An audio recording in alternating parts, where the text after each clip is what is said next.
Hey guys, আমি অমিতাভ আর আপনারা দেখছেন স্পোর্টস লাভার অমিতাভ ইউটিউব চ্যানেল। তো গাইস, আজকের এই ভিডিওতে কিছু টপিক নিয়ে আলোচনা করব, সেটা হচ্ছে ইন্ডিয়ান ফুটবল টিমের কোচের ব্যাপার নিয়ে। তো তোমরা সবাই জানো ইন্ডিয়ান ফুটবল টিম থেকে কিন্তু 170 জন কোচ হওয়ার জন্য অ্যাপ্লাই করেছিল। তার মধ্যে থেকে তারা টপ 3 কিছু বেছে নিয়েছে, যারা মানে তাদের ফার্স্ট চয়েসে রেখেছে কিছু 3 জনকে। সেই 3 জনের মধ্যেই একজন হবে এই ভারতীয় ফুটবল টিমের কোচ। হয়তো নেক্সট মান্থে হয়তো আমরা দেখতে পারবো যে ভারতীয় ফুটবল টিমের কোচ হয়তো অ্যানাউন্সমেন্ট হয়ে গেছে। তো সেই 170 জনের মধ্যে 3 জনকে তারা আপাতত বেছে রেখেছে, তার মধ্যে যে একজন হবে যাই হোক। তো সেই 3 জন কে কে সেগুলো নিয়ে আমরা আলোচনা করে নেব। তো প্রথমে আছে খালিদ জামিল, যিনি একজন ভারতীয় কোচ। আর সেকেন্ডে আছে স্টিফেন কনস্ট্যান্টিন, যিনি একজন ব্রিটিশ কোচ। আর এই কোচকে তোমরা সবাই আগেও চেনো, ইনি কোনো নতুন কোচ নয়, আমাদের ভারতীয় ফুটবল টিমের সাথে তিনি এর আগেও যুক্ত ছিলেন। আর লাস্ট যে আছে তার নাম হচ্ছে স্টেফান টারকোভিক। প্রথমে আমরা যে কোচটাকে নিয়ে আমরা আলোচনা করব তার নাম হচ্ছে স্টিফেন কনস্ট্যান্টাইন। তো এই স্টিফেন কনস্ট্যান্টাইন কোচকে কিন্তু তোমরা সবাই আগে থেকেই চেনো। ইনি একেবারে পরিচিত মুখ ভারতীয় ফুটবল ফ্যান্সদের জন্য এবং ভারতীয় ফুটবল টিমের জন্য।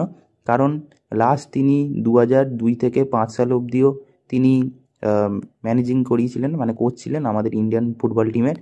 তারপর তিনি আরও অন্যান্য দেশের অন্যান্য ক্লাবের হওয়ার পরও তিনি 2015 থেকে 19 সাল অবধিও তিনি ইন্ডিয়ান ফুটবল টিমের কিন্তু কোচ ছিলেন। আর এছাড়া তিনি ইন্ডিয়ান ফুটবল টিমের যখন 15 থেকে 19 সাল অবধি ছিলেন, আমরা দেখেছি তার থাকাকালীন কিন্তু ইন্ডিয়ান ফুটবল টিম কিছুটা কিন্তু ডেভেলপ করেছিল। তার তার কোচিংয়ে কিন্তু ইন্ডিয়ান ফুটবল টিম কিছু কিছু ট্রফিও জিতেছিল। এমনকি এএফসি এশিয়ান কাপে যে সেখানেও কিন্তু একটু হলেও ভালো পারফরমেন্স করছিল। তার থেকে ভালো কথা, ইন্ডিয়া কিন্তু ফুটবলে ফিফা র্যাঙ্কিং অনেকটা কিন্তু কমিয়ে দিয়েছিল। আমরা দেখেছিলাম 2019-এ কিন্তু ইন্ডিয়ার ফিফা র্যাঙ্কিং কিন্তু ছিল 97 মতো। তো সেই সময় কিন্তু ইন্ডিয়া মানে তার কোচিংয়ে কিন্তু মোটামুটি ভালো ডেভেলপ হয়েছিল এবং মোটামুটি ভালো পারফরমেন্স দিয়েছিল, এখনকার মতো এরকম খারাপ পারফরমেন্স নয়। কিন্তু তারপর এই কোচ যখন 2019-এর পর চলে যায়, কিন্তু তারপরও কিন্তু তোমরা এই কোচের সাথে পরিচিত, কারণ তোমরা দেখবে এই কোচ কিন্তু আইএসএলে ইস্ট বেঙ্গলেরও কিন্তু কোচিং করিয়েছিলেন, কিন্তু সেরকম খুব একটা ভালো কোচিং করাতে পারেননি। ইস্ট বেঙ্গলে ওই 2022 থেকে 23-এর সিজনটা কিন্তু তিনি ছিলেন। তারপর তিনি পাকিস্তান ন্যাশনাল টিমের কিন্তু কোচ হয়ে যান। তো এই কোচের যদি একটু পরিসংখ্যানগুলো দেখি, কটা ম্যাচ খেলিয়েছে এবং কটা জিতেছে কটা হেরেছে।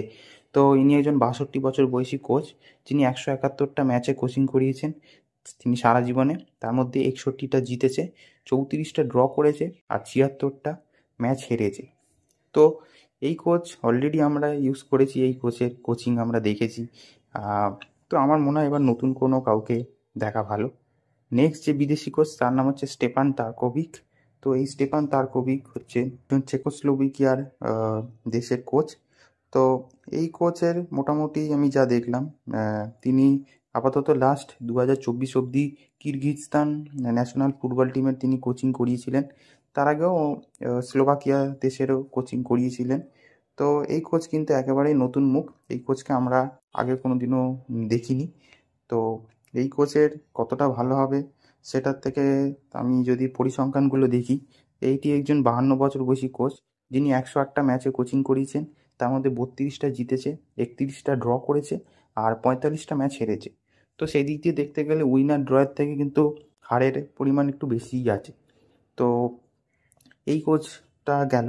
তো এবার যে আছে লাস্টে তিনি হলেন খালিদ জামিল। সবাই চেনো, ভারতীয় কোচ, এবং সবাই জানো এনার স্ট্র্যাটেজি কীরকম। ইনি ডোমেস্টিক কোচিংয়েও কিন্তু যথেষ্ট ভালো পারফরমেন্স করায় প্রতিটা টিমকে, এবং যথেষ্ট মাস্টার মাইন্ড মানুষ আছেন। তার খেলার কোয়ালিটি কিন্তু অনেক ভালো, অনেক খারাপ খারাপ দলগুলোকে কিন্তু ভেঙে যাওয়া দলগুলোকেও কিন্তু তিনি দাঁড় করিয়েছেন। তো এরকম তার রেকর্ড আছে একজন খালিদ জামিল কোচটি। তো এইবার খালিদ জামিল কোচের যদি পরিসংখ্যানটা দেখি, তো একজন 48 বছর বয়সী ভারতীয় কোচ, যিনি 219টা ম্যাচ খেলিয়েছেন, 83টা জিতেছে, 65টা ড্র, 71টা লস। তো সেই দিক দিয়ে দেখতে গেলে কিন্তু ড্র আর হারার থেকে কিন্তু জেতার সংখ্যা কিন্তু এনার অনেক বেশি আছে, এবং অনেক বেশি ম্যাচ তিনি কিন্তু খেলিয়েছেন। তো যাই হোক, তো সেই দিক দিয়ে বলতে গেলে হয়তো অনেকে বলবে যে ইনি এখনও ইন্টারন্যাশনাল লেভেলের কোচ নন, ইন্টারন্যাশনালে খেলার সে অভিজ্ঞতা নেই। আরে ভাই, একবার তো খেলিয়ে তো দেখুক। এই কোচের কিন্তু সেই ক্ষমতাটা আছে। আর তার থেকেও বড় কথা, ইনি একজন ভারতীয় কোচ। একজন ভারতীয় কোচই কিন্তু ভারতের কষ্ট বুঝতে পারবে, ভারতের সমস্যা বুঝতে পারবে এবং ভারতীয় মানুষদের সেই ট্রেনিংয়ে খেলাতে পারবে, যেটা অন্য কোনো বিদেশি কোচ আসলে তারা শুধু আসবে, কয়েক বছরের জন্য স্যালারি নেবে, চলে যাবে। তাদের সে দায়িত্বটা থাকবে না, যতটা দায়িত্ব থাকে একজন দেশের মানুষ দেশকে খেলায় যখন। তো আমি সব ওভারঅল বলবো, যাই হোক না কেন খালিদ জামিলকেই কোচ করানো হোক। তো এই খালিদ জামিলই একমাত্র আমাদের দেশের ফুটবলকে, আমি জানি তিনি যদি হাতে নেন দায়িত্ব, তাহলে অবশ্যই তিনি দেশের ফুটবলের জন্য কিছুটা হয়তো ডেভেলপমেন্ট করবে এবং অনেকটাই কাজে লাগবে। আর এটাই বলবো যে দেশের দায়িত্ব দেশের মানুষকেই দেওয়া হোক। বাইরের বিদেশিদের অনেক তো দেওয়া হলো, হয়তো আমরা সবাই ভেবেছি স্পেন থেকে ইংল্যান্ড থেকে কোচ আনলে অনেক ভালো হবে, অনেক টিমের প্লেয়াররা স্কিল ভালো পাবে, উন্নতি হবে, কিন্তু কি হলো? কিছুই তো হলো না। তার থেকে দেশের মানুষের হাতেই দেশের দায়িত্ব থাকুক, অ্যাটলিস্ট অনেকটাই উন্নতি হবে। তো এটাই ছিল আজকের ভিডিও। এরকম আরও আপডেট পাওয়ার জন্য অবশ্যই চ্যানেলটাকে সাবস্ক্রাইব করে বেল আইকন অল করে রাখো। তো দেখা হচ্ছে পরের ভিডিওতে।